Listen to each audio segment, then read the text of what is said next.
In November of 2006, a former Russian spy met two old colleagues in a Mayfair hotel bar and drank a poison built in a reactor.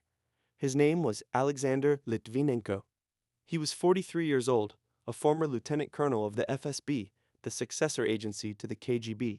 In 2000, he had defected to Britain, where he published books accusing his old service of running protection rackets, planting bombs in Moscow apartment blocks, and ordering the murder of journalists. By 2006, he was a British citizen, working as a paid consultant for MI6 and Spanish intelligence on Russian organized crime. He was, in the careful language of the inquiry that followed, a problem that needed to go away. On the afternoon of November 1st, Litvinenko walked into the Pine Bar at the Millennium Hotel on Grosvenor Square, around the corner from the American Embassy. Two men were waiting for him: Andrei Lugovoy, a former Federal Protective Service officer, and Dmitry Kovtun, a former Soviet Army officer.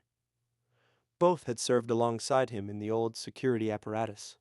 They had brought a teapot. The waiter later remembered that the green tea was already on the table when Litvinenko sat down. He drank, by his own account, no more than 4 sips. Within hours he was vomiting in a friend's bathroom. By the next morning he could not stand.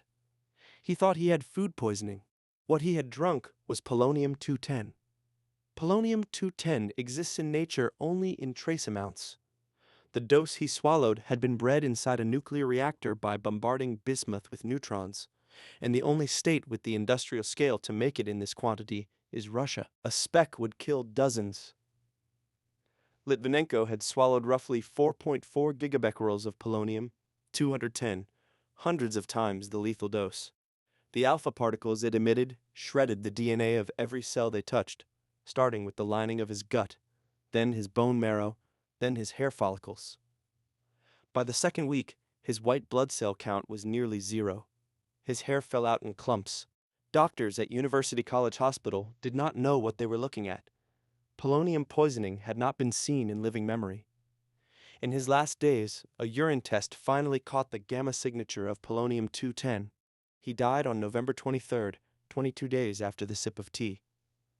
From his hospital bed, he had dictated a statement naming Vladimir Putin as the man responsible for his murder. Scotland Yard followed the radioactive trail backward and found polonium contamination on chairs, on door handles, in airplane seats, all the way back to a Moscow flight.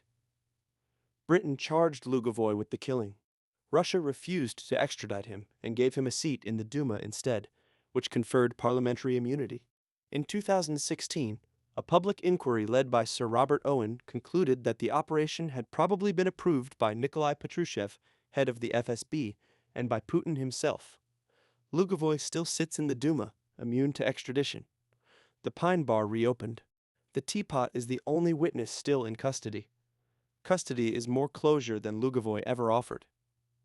The next video is about the Bulgarian dissident the KGB killed on Waterloo Bridge with the tip of an umbrella. Like and subscribe.